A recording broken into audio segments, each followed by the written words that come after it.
आज उन तंग गलियों और घाटों पर घूमती, अपना तन मन उसमें डुबाती, उस शहर के रंग में डूबती, अपने जीवन के कुछ सुनहरे पलों को याद करते कात्यायी न जाने कितने वर्षों बाद अपने अंदर एक सुकून महसूस कर रही थी कि अचानक उसकी आंखें किसी पर जाकर रुकीं।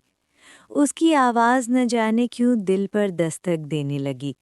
उसके दिमाग ने उसे समझाने की कोशिश की, ये वो नहीं है, लेकिन दिल उसे मानने को तैयार नहीं था। वो बार बार कात्यायनी को उस तरफ चलने को मजबूर कर रहा था, लेकिन उसका मस्तिष्क उसे रोक रहा था। अगर दिल और दिमाग में जंग हो तो जीतता हमेशा दिल ही है, और ना चाहते हुए भी उसके कदम उसकी ओर बढ़ गए। आज 20 वर्षों बाद उसके सामने खड़े होकर वो अपने आप को संभाल नहीं पा रही थी।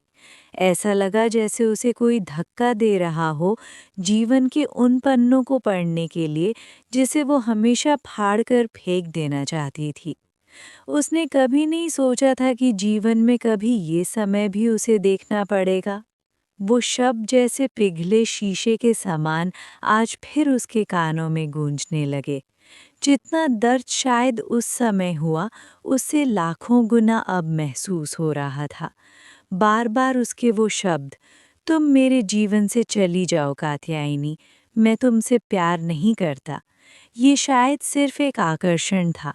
मैं अपनी माँ के पसंद की लड़की से शादी करना चाहता हूँ, तुमसे नहीं। मेरे जीवन में अब तुम्हारा कोई स्थान नहीं। इन शब्दों को सुनते ही कात्यायनी जैसे शून्य में चली गई। उसके बाद उसने न जाने क्या क्या कहा, जो कात्यायनी को सुनाई ही नहीं दे रहे थे। सिर्फ उसका चेहरा देखकर ऐसे लग रहा था जैसे वो कुछ बोल रहा है।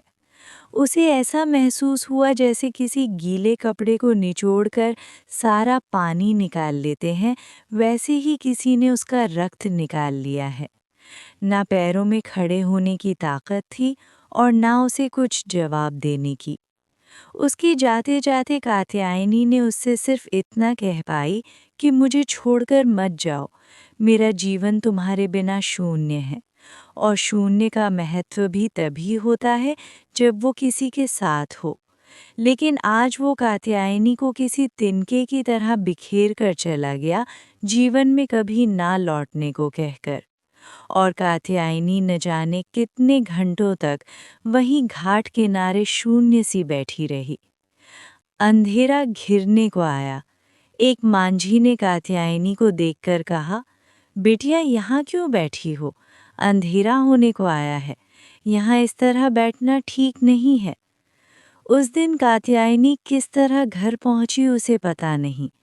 आज इतने वर्षों बाद फिर से उसे सामने देखकर लगा कि शायद वो गंगा की धारा में बहती जा रही है। कात्यायनी की हिम्मत नहीं हुई कुछ बोलने की, और वो अपने आप को एक लाश की तरह ढोती हुई सामने एक सकरी सी गली की तरफ बढ़ गई। वो जितना आगे बढ़ती उस गली में, उतना ही यादों के भंवर में फंसती जाती। उन यादों का भार इतना ज्यादा लग रहा था कि कात्यायनी के कदम ही नहीं उठ रहे थे। उसे ऐसा लगा जैसे कोई उसका गला घोंट रहा हो। वो सांस नहीं ले पा रही थी। लगा जैसे आंखों के सामने अंधेरा सा छा गया और सिर घूमने लगा। कात्यायनी वहीं एक दुकान के चबूतरे पर किसी तरह से बैठ गई। उसका चेहरा पसीने से भीगा हुआ था, हाथ पैर ठंडा पड़ गया था। इतनी भीड़ भाड़ वाली जगह पर भी जैसे लग रहा था कि कोई है ही नहीं, बस एक भयावह सन्नाटा है चारों तरफ। बिटिया क्या हुआ? ठीक हो? इतने सुहावने मौसम में इतना पसीना, और तुम्हारी आंखें भी बहुत लाल हैं। क्या हुआ बिटिया? तबीयत ठीक नहीं? कुछ परेशानी है? मुझे बताओ।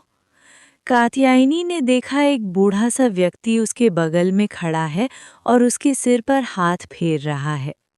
उसके सिर पर हाथ फेरने से कात्यायनी बच्चों सी बिलख पड़ी। वो बूढ़ा वहीं कात्यायनी के पास बैठ गया। बोला, बिटिया क्या बात है? बताओ तो, हो सकता है मैं तुम्हारी कुछ मदद कर सकूं। नहीं बाबा, मेरी कोई मदद नहीं कर सकता, आप जाइए, मैं ठीक हूँ। बिटिया बाबा भी कहती हो और बोलती हो आप जाइए। अपनी बिटिया को ऐसी हालत में कैसे छोड़कर जा सकता हूँ? एक बार मुझे बताओ तो क्या बात है? तुम्हें देखकर लगता है बहुत तकलीफ में हो। उस बूढ़े व्यक्ति के बार बार पूछने पर कात्यायनी ने सारी बातें उसे बता दी। बूढ़ा व्यक्ति बड़े धैर्य के साथ सुनता रहा और मुस्कुराकर बोला, बिटिया, तुम्हारी परेशानी का हल तो तुम्हारे पास ही है।